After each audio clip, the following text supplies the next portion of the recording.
Good morning, everyone. I was going to say, please find your seats, but it seems like almost everyone has found a seat, so we'll skip that part. Welcome to the Unitarian Universalist Congregation of Columbia. Our minister is Reverend Stephen Robinson, and my name is Connie Quirk. I am the service leader of today. I will usually tell you that when we have a guest speaker, our minister is off, but you are privileged today to have a guest speaker and Reverend Stephen Robinson. They will be sharing the pulpit, so it's a privilege to do that. To those of you here with us in the sanctuary, please be advised that this service is being streamed on YouTube, and on the website, there is a link to the Zoom event. We would still, of course, rather have you in person. And welcome to those who are streaming this. We are glad that you are here. We know that many of you are in South Carolina, but also many of you are not, and we appreciate that. Please make sure to read the announcements in your printed order of service. Also be sure to read the events that are emailed to you each Thursday, as well as the website. We urge you to keep the website open as a tab on your internet browser so that whenever you need to find out what's going on, you have that at your fingertips. Here's an announcement for parents. If you need to occupy your young folks, we do have toys and books in the back of the social room. And if you have any questions about where your children need to go or what they need to do, there will be an adult back there who can assist you. Today's flowers are provided by Kevin and I in honor of SCUUJA and the SCUUJA director. And now please silence all of your electric devices as we center ourselves for today's service and listen to the prelude.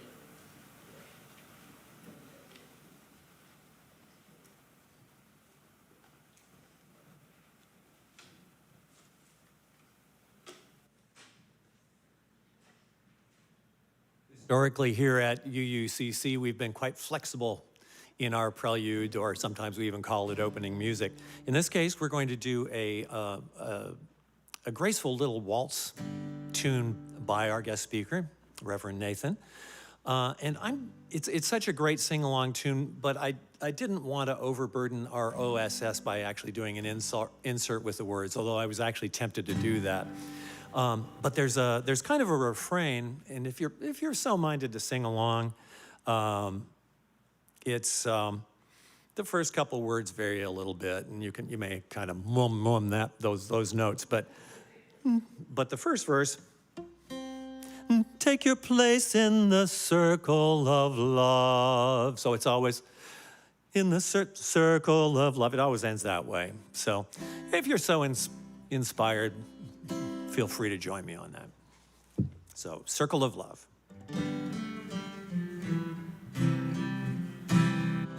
Welcome, welcome, step inside.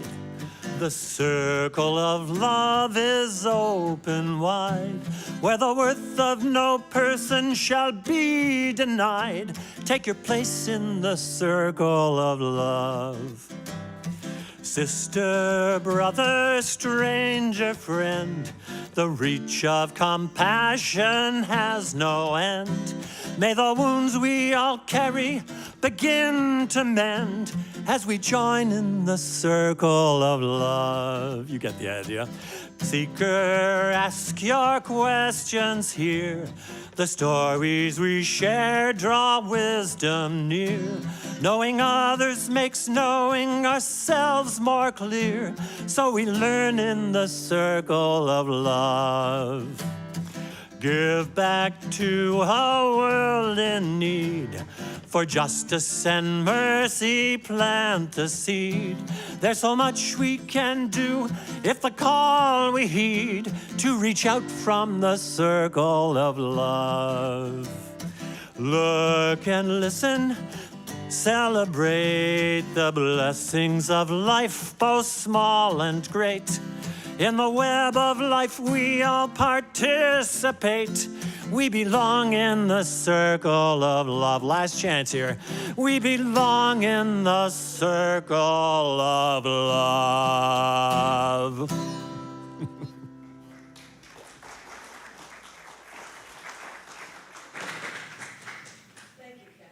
It's always a rare chance when I get to hear Kevin.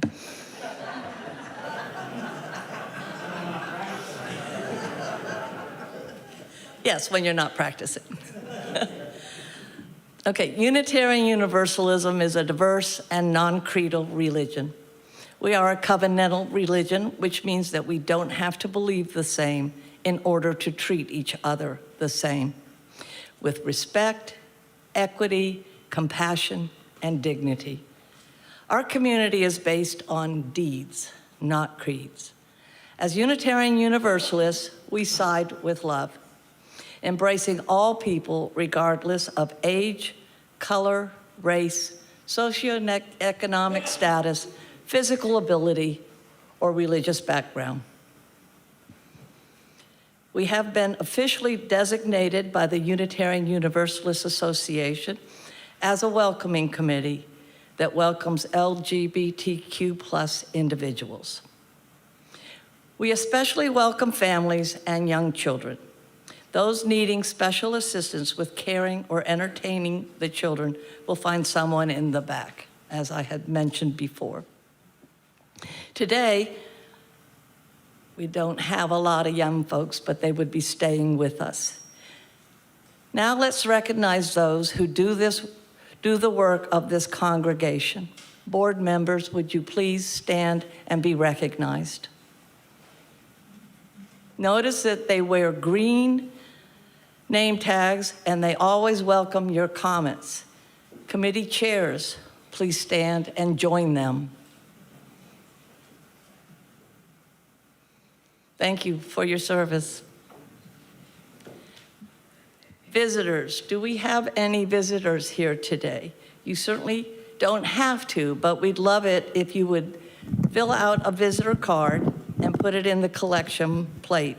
You'll find one in the back of the chair in front of you. That way we can send you our newsletter and our emails, and we will respect your privacy. So board guests, would you please identify yourselves, and we welcome you. Yes, thank you. My name is Carlos Montes, and I'm representing the Good Samaritan Clinic this morning, and I'm from Columbia, South Carolina. My name is Juan Montes. I'm Carlos's father, and I'm here accompanying him. Actually, I live here in Colombia, but I'm originally from Colombia, South America.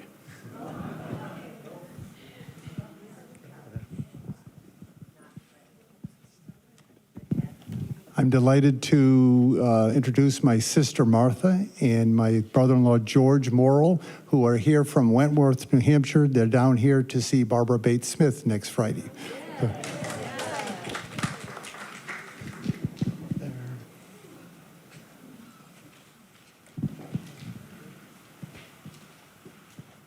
Thank you. Hello, I am Babette Raspin, and I didn't know whether to stand at first because I didn't know if to classify myself as a visitor. Years and years ago, I was a member here, and I'm just recently I've started coming back just to visit, and I'm enjoying it. Welcome to our visitors. We encourage you to come back every Sunday. Here at the UUCC is a little bit different. We also encourage everyone to wear name tags so that we can get to know each other better. At this time, let's take a moment to stand up and greet each other. Turn to those around you and offer a pleasant greeting with a handshake, a fist bump, or a big smile.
I'd like to call everyone back together.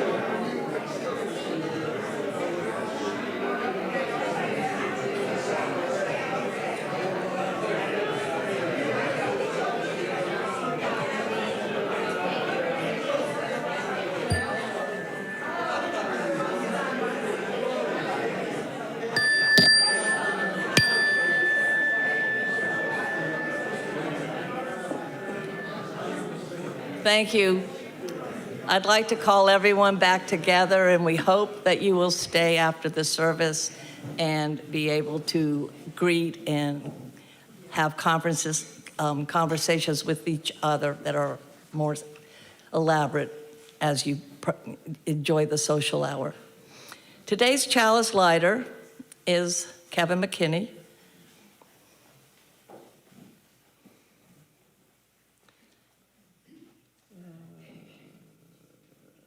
Take that one. Yeah. You all know Kevin McKinney, but he's here on the behalf of the Social Action Committee to welcome Reverend Nathan Woodliff-Stanley here today. Oh, that's the chalice. Oh, right. You think I've never seen this before?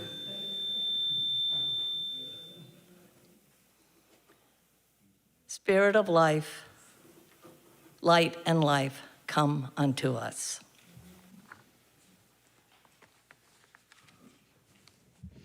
Our opening hymn is number 1017, Building a New Way. It's in the smaller teal hymnal.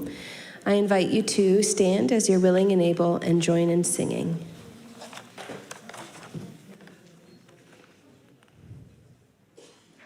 play a little intro.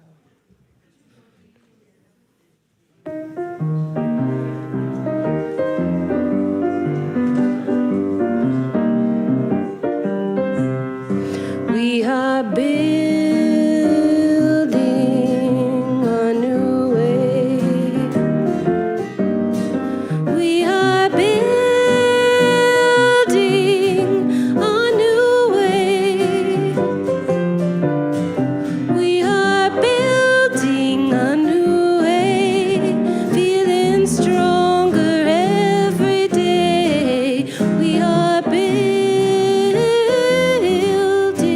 a new way. We are working to be free. We are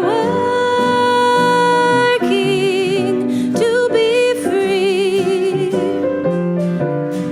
We are working to be free. Hate and greed and jealousy. We are working to be free.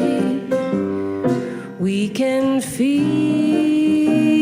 our every need. We can feed our every need. We can feed our every need. Start with love, that is the seed. We can feed our every need. Peace and freedom is our cry. Peace and freedom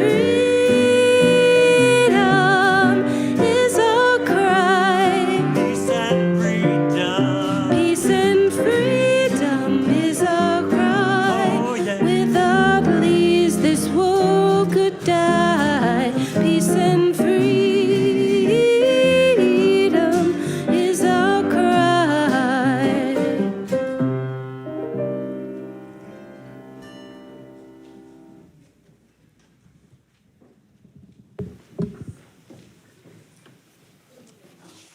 I'd like to introduce our guest speaker today. He is Reverend Nathan Woodliff-Stanley. He is a community UU minister for the Charleston UU Church. He is executive Director of SCUUJA, the South Carolina Unitarian Universalist Justice Alliance. Big log of that. And he also has a very long history in doing justice work. I'm going to leave it at that because the Reverend will be telling you a little bit more about himself as we go along.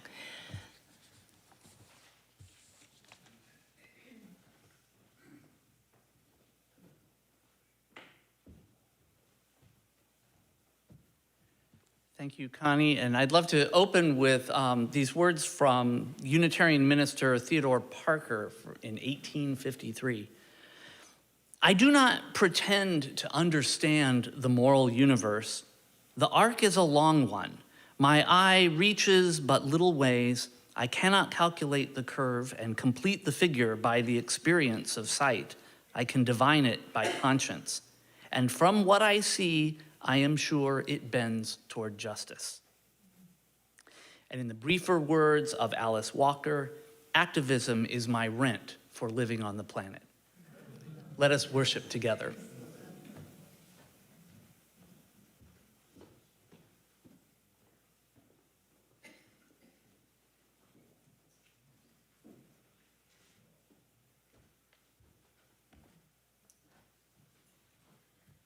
Many of our youth are traveling this morning, and so we'll move straight into the candles of community, and especially since we were asked to light a candle, particularly for Louisa and Lucille that are traveling to the mountain camp this morning.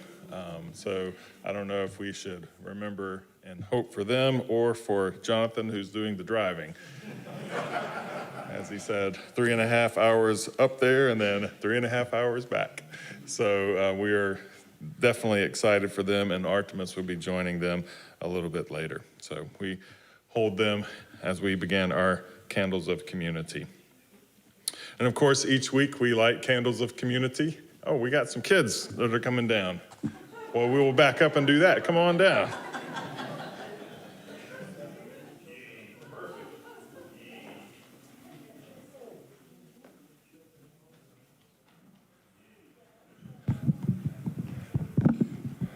They just appeared.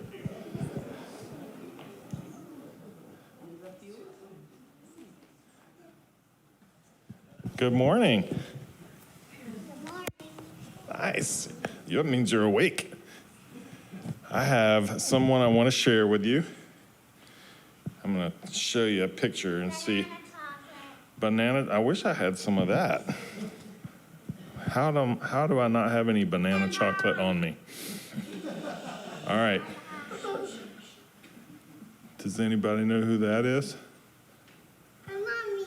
Your mommy? All right.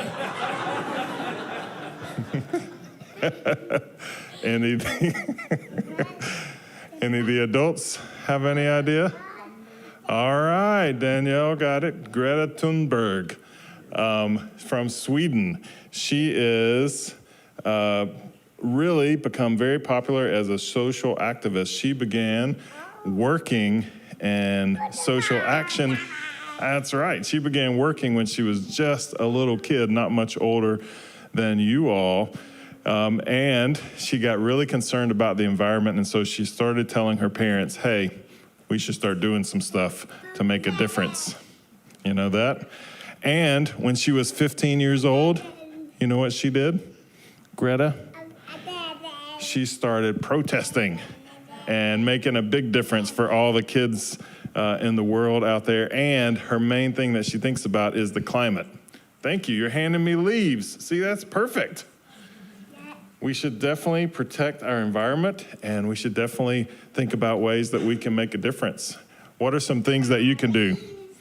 Banana chocolate flower leaves. All right, banana chocolate flower leaves. Yeah. What else can you do? What's that?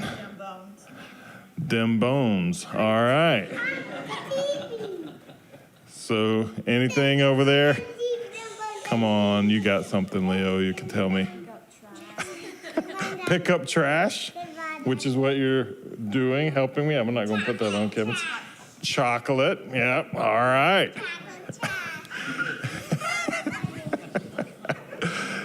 Oh, this is so much fun. Nathan, you want to come down and join me? This is so much fun. I might have to walk back in the nursery and continue this conversation about strawberry chocolate banana. I'm sure it's fair trade. That's right. So today we have everybody look right there. Can you say hey to Reverend Nathan? We have someone he's talking about how you can make a difference, how everybody here can make a difference.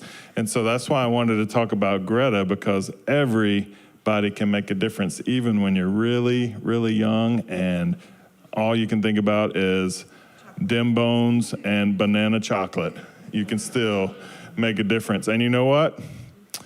There's some adults out there now that all they can think about right now is banana chocolate, right? Raise your hand if you're one of them. And thank you all for coming down. All right.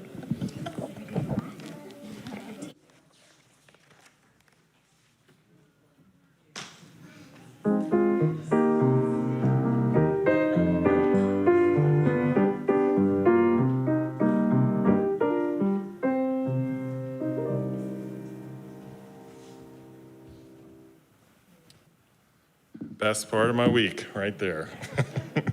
And of course, having that same conversation at home all the time with my 15-year-old. So, I'm just kidding. Chocolate.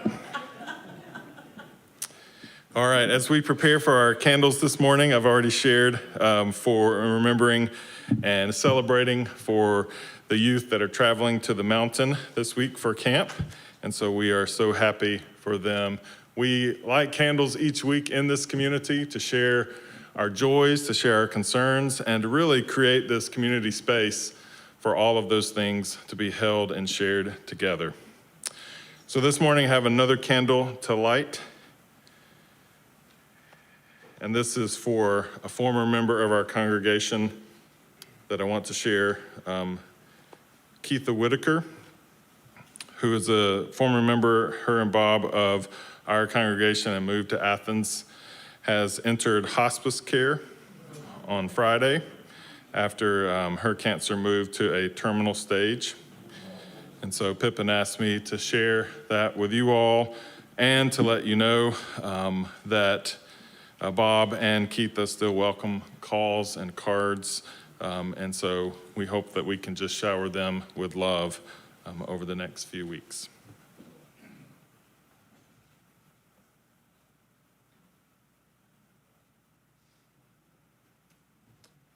And if you have a candle to share, please come and do so at this time.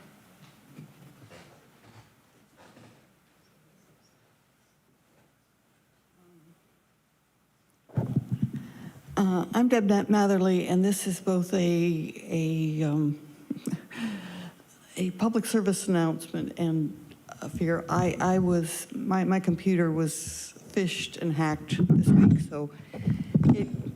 so basically it can happen to anybody, no matter how savvy you think you are, when they hit you with a loud message and visual signals, it's like you shut down and do stupid things. So I did them, and I would just like everybody to be careful and just don't let your first instincts kick in. And anyway, thank you.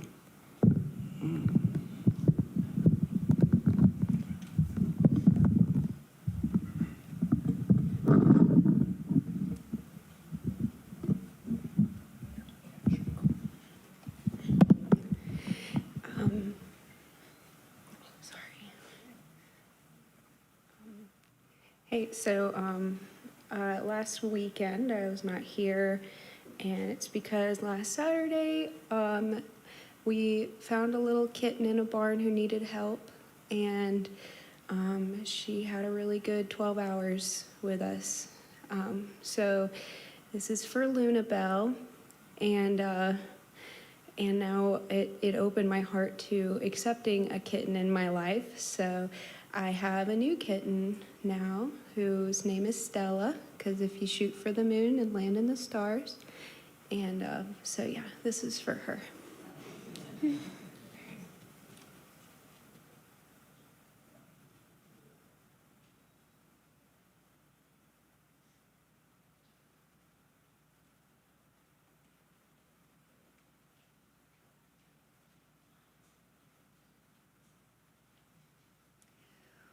Well, I'm Linda Brennison, and first I'll say what I had planned to say.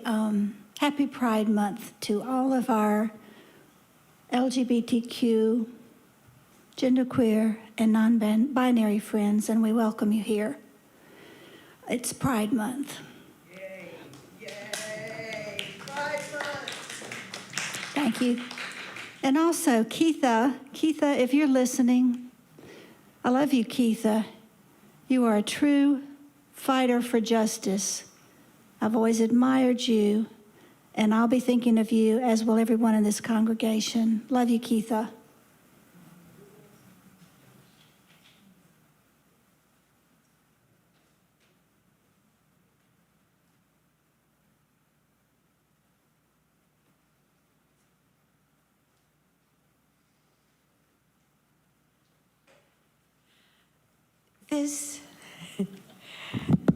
I'm Lee Mingy, and we're making double use of the last candle. This is a candle of joy, two joys. If you remember, I like to dance, and if it were possible, I'd be dancing on the ceiling with the thought of Zolt coming at the end of the month. You have read, hopefully, in your order of service. This is a very, very special opportunity for us to be with the minister of our partner church. Thanks to Stephen for having gotten us to be aware of the contribution to the Unitarian movement coming from Eastern Europe. So Stephen started the month of June with that thought, and Zolt will carry it on as the end of the month occurs. We have several highlights printed in your order of service and in the e-blast. We draw your attention especially this morning to the sign-up sheet for the Goulash Gala, which will take place on Friday evening, June the 30th. This is a free event with a donation basket to cover ingredients. Zolt is a master chef of goulash, and he has cooked it here for us and in various locations. Traveling with Zolt will be a young member of the congregation, Alexandru, who is a professional firefighter. And if you see a picture of him in his gear, he is one handsome 23-year-old. I've got to tell you. So lock up your daughters. No. But it's wonderful to look forward to having these folks, and hopefully you will sign up for the Goulash Gala today at the table in the back. I'm Yolanda Ganong. I'm a longtime member of the Partner Church Committee and have had the most wonderful times with it and visiting Romania. And one also longtime member of the Partner Church Committee is Carita Barr. She's not here yet. She's supposed to show up at some point, so I get to say a few things about her that she probably wouldn't want me to. She had a birthday yesterday, and it was the first birthday in 40-some years that she has not had her husband with her. He died early in January this year, and she's still going through the grief of that loss.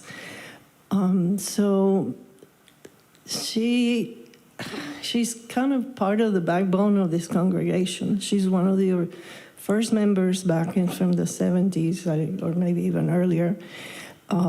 She has contributed in so many ways with her art and her crafts and her money. She's responsible for the roof mortgage being paid off some time ago. So she has literally kept this congregation going. So I want to light this candle. She adores Jolt, and Jolt adores her. So we're looking forward to that being a very spiriting moment for her at the end of the month to be with him. So this is a candle for Caritas' 86th birthday, and if she shows up a little later, everybody go give her a hug, and maybe we can take her to lunch later.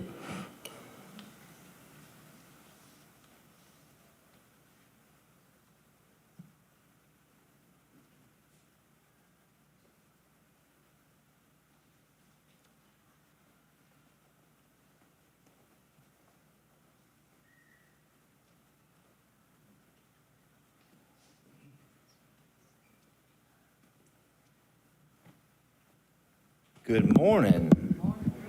May 31st, 2022, a friend of mine, Stuart Miller, was gunned down and buried in a pile of trash and set on fire. And I got the call the other day that they got the 2 people that did it. So this candle's for Stuart. Rest in peace, my friend.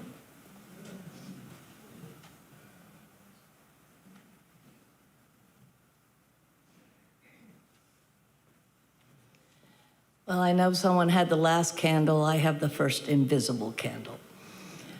I talked to you last week that Sandra Merritt's mother had taken a fall.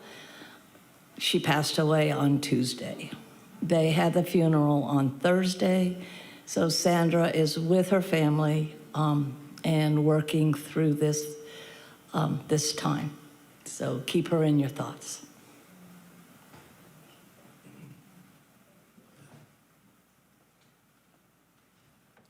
Of course, we always light a candle for those silent joys and concerns in this place.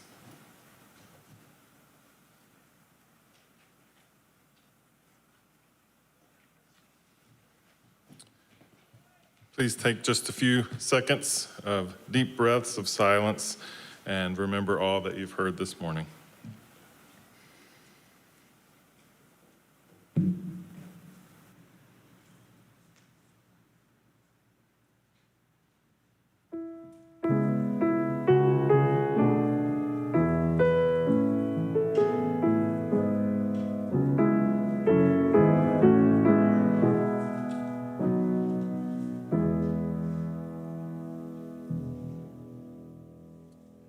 As we prepare for our offering this morning, it is my pleasure to welcome from the Good Samaritan Clinic, who is our Share the Plate recipient for this month, Carlos Montes, who's going to share a little bit about the work of the Good Samaritan Clinic.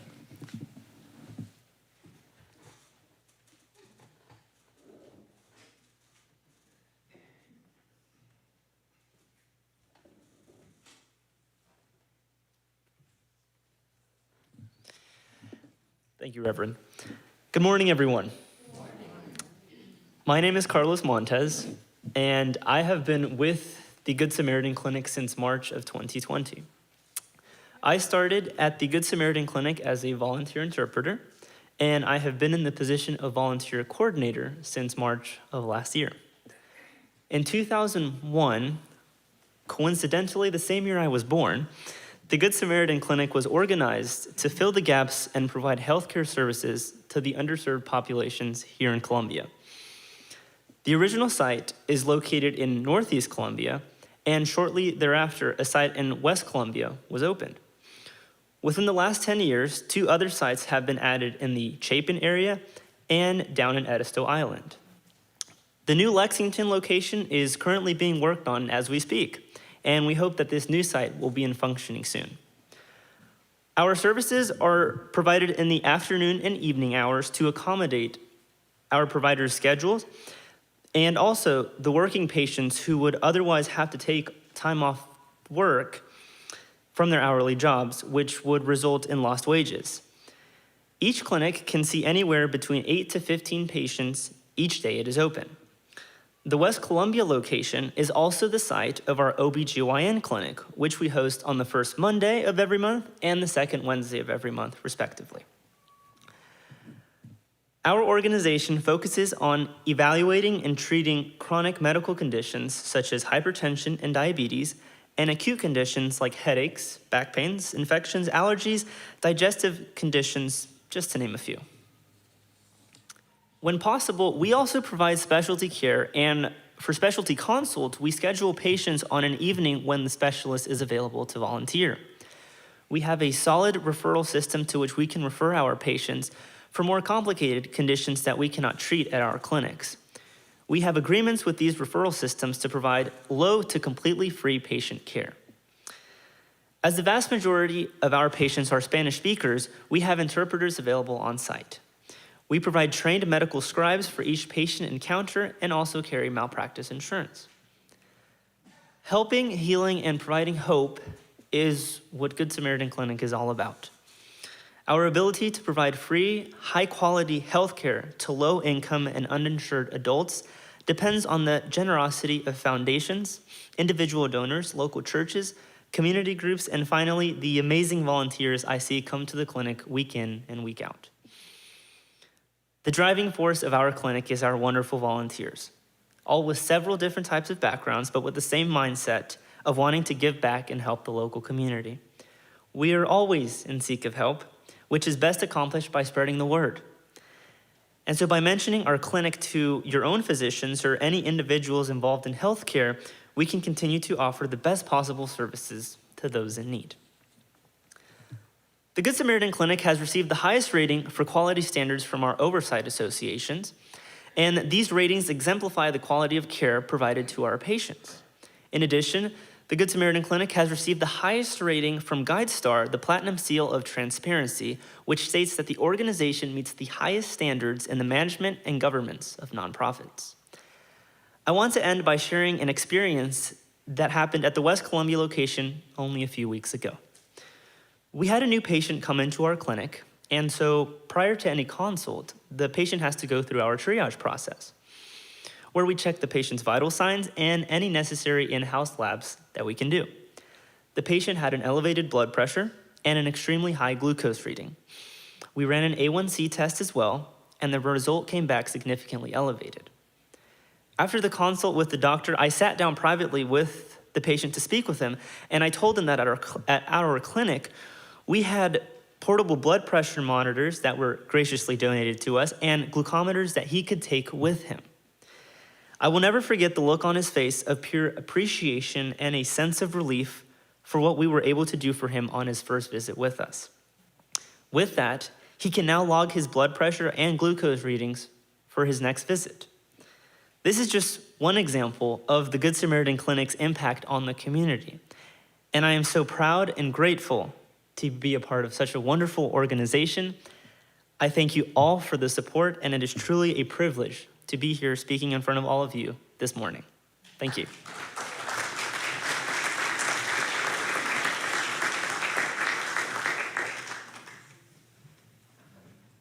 Thank you, Carlos, for representing so well the work of the Good Samaritan Clinic, and it's our pleasure to partner with you this month. This time I invite our ushers to come forward and receive our offering.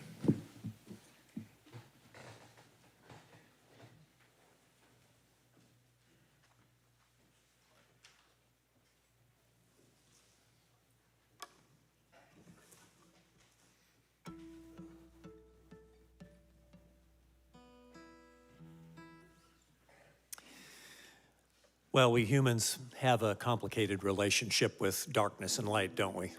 Sometimes we're in the darkness, sometimes we're in the light, sometimes we need to be in one or the other. And sometimes, as the choir sang not so many Sundays ago, we're actually called to be the light. This song is from my album Damage, and it's called, as you see in your order of service, At Night.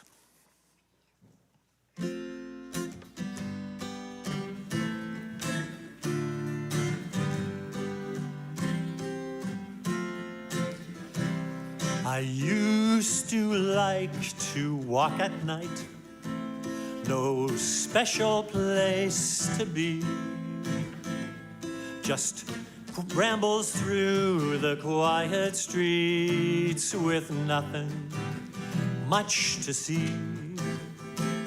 This quiet pulse beneath my skin and a quivering in my bones. No answers why as I strode the night I didn't just stay home. The world has always been broken, whether illness or error or sin. The world has always been broken, and the light always shining in.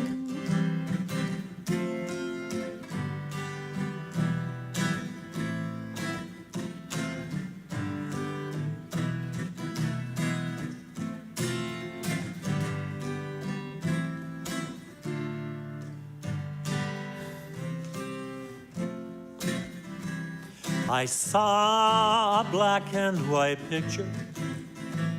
I looked and turned it down. Just another cruel story told in another charming town.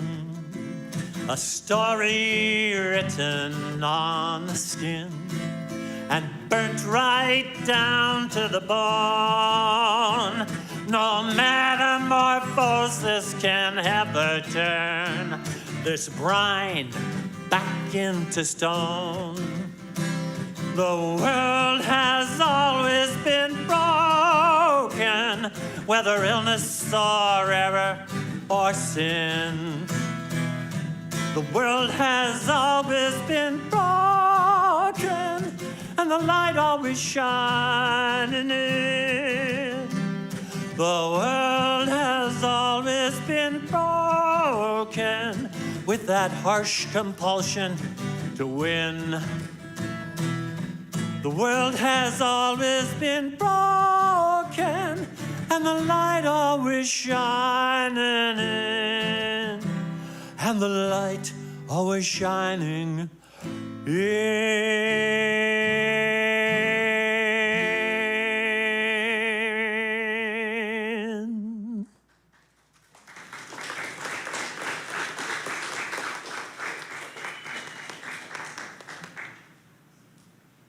Thank you, Kevin.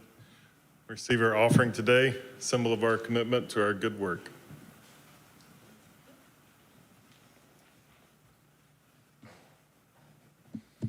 All right, I get the opportunity now to sit and listen, which is a rare thing, so I invite and welcome Nathan up to share with us.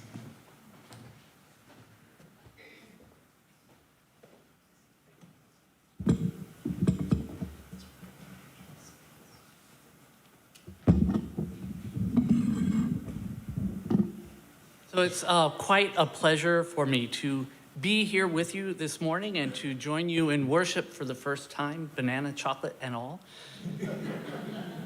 As you may know, I'm here today because I'm serving in my first year as Executive Director of the South Carolina Unitarian Universalist Justice Alliance. We call it SCUUJA for short, which may be a somewhat unfortunate acronym, but it's better than saying the whole name every time. When SCUUJA was launched a year and a half ago, it started right here with leadership from the Reverend Dr. Pippin Whitaker. And very much my heart today is with Pippin and with Keitha. Last summer, Pippin took a call to ministry in Georgia, and I ended up filling her role alongside the Reverend Dr. Jean Harriet in Aiken, who co-founded SCUUJA and who continues to lead our training and education work. I'm particularly excited to be here with you in Columbia because you have a unique ongoing relationship with SCUUJA and a special place in our shared work. Connie Quirk serves on the SCUUJA board, and she helped coordinate the SCUUJA board retreat, which was held right here just last week. Some of you have supported SCUUJA financially, for which I am grateful, and quite a few members from this congregation have participated in SCUUJA's programming this year. from an educational course on transgender welcoming in congregations to advocacy at the State House. Your congregational covenant promises to oppose injustice throughout the world, and you have a strong history of service and social justice, both locally and more widely, from programs addressing homelessness to support for Pride, animal ministries, and even a vegan group, which I appreciate, getting out the vote, and supporting groups like the Good Samaritan Clinic and other causes. This fall, SCUUJA is organizing a statewide UU Fall Festival, which will also happen right here on October 7th. I hope a lot of you will be here and come out that Saturday. I've asked a number of people, and as far as I can tell, this will be the first time that there has ever been a statewide gathering of Unitarian Universalists from our 10 UU congregations across South Carolina. As for me, I'm originally from Iowa, and I've been a UU minister for almost 2 decades. I came to South Carolina from Colorado a year and a half ago after my wife Ruth became the first woman elected bishop of the Episcopal Diocese of South Carolina, based in Charleston. There are 2 Episcopal dioceses in South Carolina, by the way, with the other one based here in Columbia. For reasons you can imagine, I have a lot of interest in interfaith organizing. I worked in Denver for about a decade in UU social justice ministry, and then as the director for 7 years of the ACLU of Colorado. We had our challenges there, but also many victories, and I'm sobered by how much more difficult it often is to do justice work here in South Carolina. I did live in Mississippi for a decade, so I've seen an even tougher place politically, but still. I would love to be working on more positive reforms, but we have faced this year a wave of attacks on LGBTQ rights generally and transgender youth specifically, as well as attacks on abortion and reproductive rights, on books and on teachers trying to teach accurate history about slavery and race, and on any reasonable regulation of violent weaponry. The response of SCUUJA is to start by bringing together all 10 of our Unitarian Universalist congregations in South Carolina so we can speak with a stronger voice. When we want to, we can connect with resources from national UU entities such as Side with Love, UU The Vote, UU Ministry for Earth, the UUSC, and a coalition of other UU state action networks that we can share ideas with. They're doing similar things in their own states. Then, we join forces with nonprofit partners in South Carolina, including the League of Women Voters, the NAACP, the ACLU, WREN and Planned Parenthood, Conservation Voters, SC United, Appleseed, and local interfaith groups like More Justice, among others. We want to root our work deeply in the people and communities impacted by injustice, centering their voices and listening to their stories. Truthful stories matter. I live just 4 blocks from Mother Emanuel AME Church, where Senator Clementa C. Pinckney and 8 other community members died in a hateful mass shooting. Yet, South Carolina is one of only 2 states without a hate crimes law. Why would our legislature refuse to pass the Clementa C. Pinckney Hate Crimes Act while prioritizing legislation that would make it easier for anyone over 18 to carry guns into churches? And then, how do they pass an abortion ban, forcing extremely early pregnancies to be carried to term at the same time that they refuse to even consider expanding Medicaid coverage that would provide crucial assistance to families with children? Doesn't sound very pro-life to me. It's a tough environment, to be sure. But that is all the more reason for us to join together for justice, to connect resources, and to make our congregations places where truthful stories can be told and heard, and where we act in response with compassion and courage, whether those stories are about gun violence or unwanted pregnancy, health and mental health, financial distress or life changes, or the challenge of facing discrimination directed at who you are. Now, I realize we have secular partners responding to many of these same realities and stories. You don't have to come from a faith perspective to care about justice issues. So it's worth asking, why is social justice so important to us as Unitarian Universalists? Speaking for myself, I experience working for justice as a form of ministry that is deeply rooted in our faith and as a shared ministry that we can all engage in, even as we keep learning and make room for the fact that we don't always agree on everything. I find that the stressful work of justice is more sustainable and often more fun when it is rooted in a community that sings and worships together, that cares for each other even when we are in hard places, that seeks spiritual growth, and that upholds a vision of the kind of world we wish to build. Our nation was founded with stated values and visionary ideals that we have never lived up to, and we need to be honest about the ways in which we have not always lived up to our own ideals as Unitarian Universalists. But there is no question that the call to justice has deep roots in Unitarian Universalist history, in our principles and values, and in the shared vision of beloved community. It is there in the Universalist vision of even heaven being a place of full inclusion. And it's there among the focus of the early Unitarians on life in this world. The Unitarians in 1820s Boston, where Joseph Tuckerman essentially became the first Unitarian community minister, advocating alongside people living in poverty and helping define the profession of social work. The history of UU ministry has other stories we can learn from as well, from Olympia Brown, the first woman ordained as a Universalist, to Ethelred Brown, the first Black Unitarian minister. There are lessons to be learned from the obstacles they faced and the challenges of making our faith and our world more genuinely inclusive. Since the merger of the Unitarians and the Universalists in 1961, the call to justice has continued to be central to our faith. From the civil rights era, even with the heartbreaking mistakes of the so-called empowerment controversy in the late 60s, to UU leadership in the struggle for marriage equality. Justice is central both to the statement of principles and sources adopted in 1985 and in the currently proposed statement of UU values being considered at General Assembly.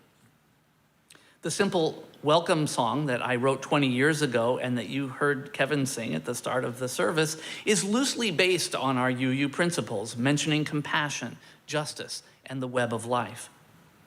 It's also a song about a circle of love. I'm reminded of a short poem from Edwin Markham that went like this.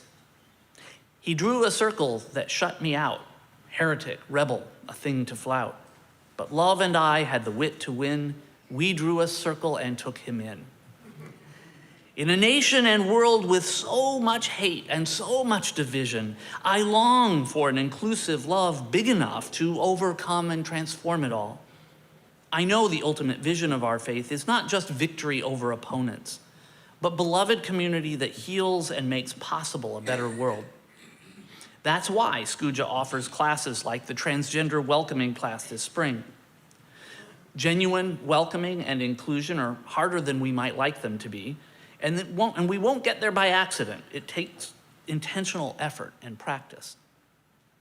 In the meantime, as much as we wish for a world with less division and hate, it is worth our efforts now to hold the line as best we can against policies that will take us backward and divide us further here in South Carolina. While as a church, we are legally barred from supporting or opposing political parties or candidates, we are allowed to encourage voting, to speak out on issues, and even to support or oppose legislation or ballot initiatives within limits that we fall safely inside right now. And of course, you can engage in partisan campaigns as much as you want as an individual.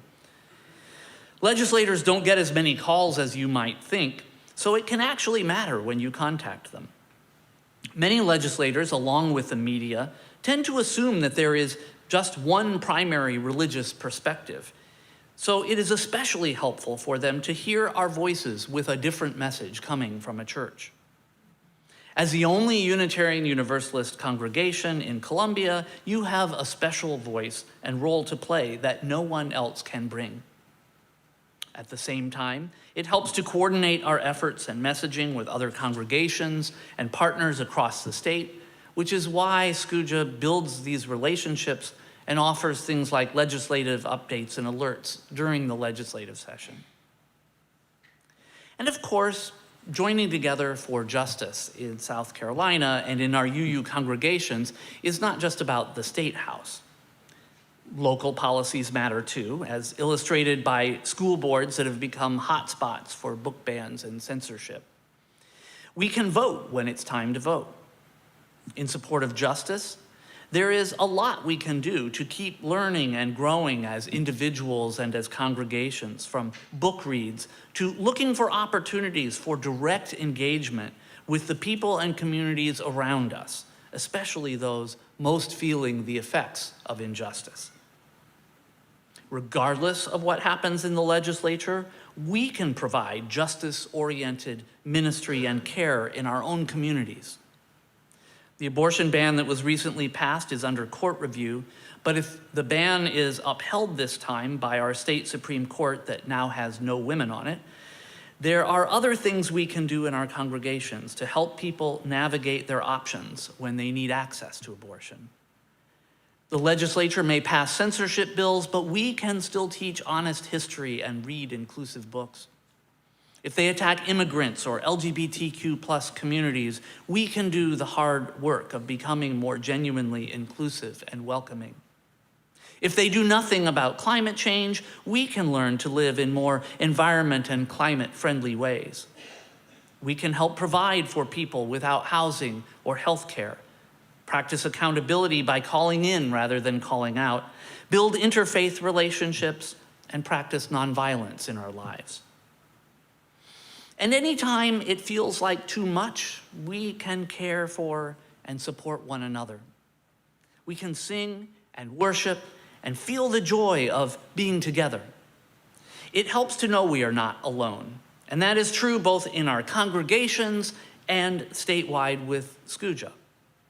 That's one of the reasons why I'm excited for the October 7th UU Fall Festival and grateful that you are hosting it here. It's meant to be fun for everyone, from children to adults, in addition to helping SCUUJA connect justice leaders across congregations who are working on similar issues. If you share your own stories and photos of what you're doing for justice in this congregation with Jean and me, we want to put that in our newsletter and celebrate it.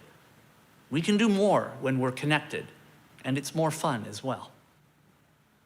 Thank you so much for your involvement in SCUUJA here in Columbia. We have only 10 congregations to support our work, so I hope you'll find ways to support SCUUJA for the long haul. If you have any questions about SCUUJA, I'll stick around after the service, and I do have sign-up sheets for our monthly newsletter and action alert list. You can also sign up or check us out at our website, SCUUJA.org, SCUUJA.org. I have worked for justice in both secular and faith-based settings, and I'm glad to be doing this work in UU congregations again because it gives me deeper context for the work. Work for justice is part of our faith tradition.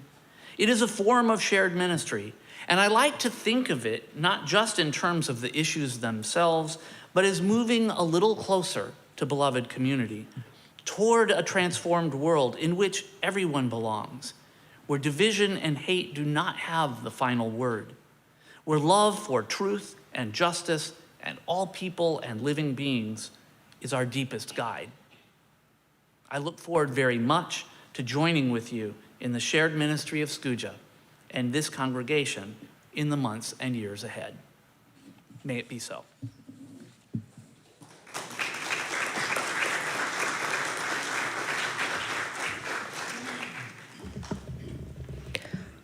Our closing hymn is number 1014, Answering the Call of Love.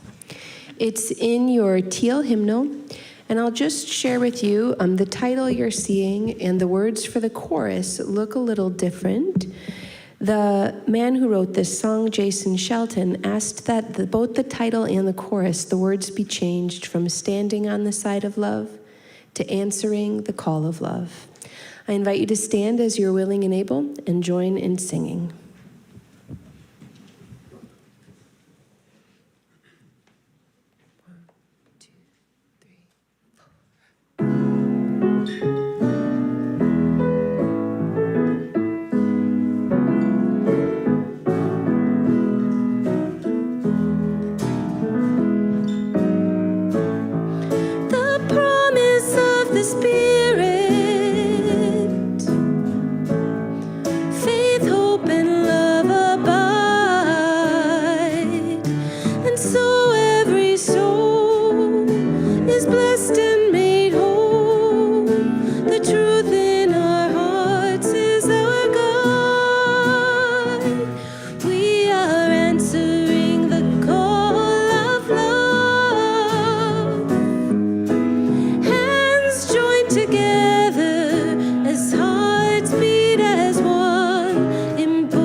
The work of justice is shared ministry, so may we join in that ministry together, inspired by love and with care for all.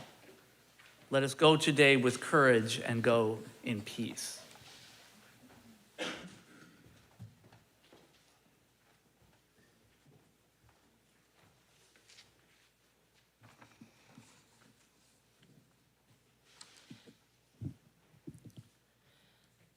I would like to apologize to everyone. I omitted an incredibly important part of our service, so I am going to read it now before we extinguish the chalice, and you can read along. It is our congregational covenant. Love is the doctrine of this congregation. The quest for truth is its sacrament, and service is its prayer. To dwell together in peace, to seek knowledge in freedom, to serve others in community. Thus do we covenant with one another. It is so important, and it goes quite well with the service that we have had today. Now, we are going to extinguish the chalice. We extinguish this chalice at the end of our time here today. May its flame glow gently in our hearts and light our paths as we leave this place until we are together again. Please join in singing our congregational benediction.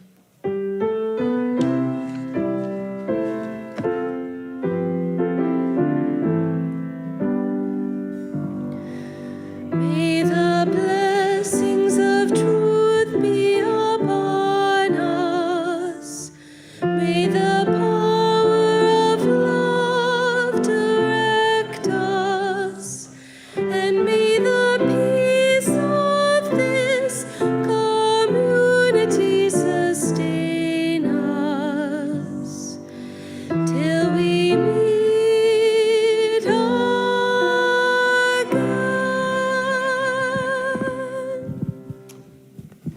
We welcome our visitors again, and we hope that you will stay and visit with us in the social hall for social hour.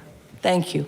All right, and we also are so glad that Nathan shared with us today, and it's a pleasure to have you here, so appreciate it. He has a table in the back and is available for questions and signing up for the email. And also, Carlos, thank you for coming and sharing about the great work of the Good Samaritan Clinic. Thank you all for being here today.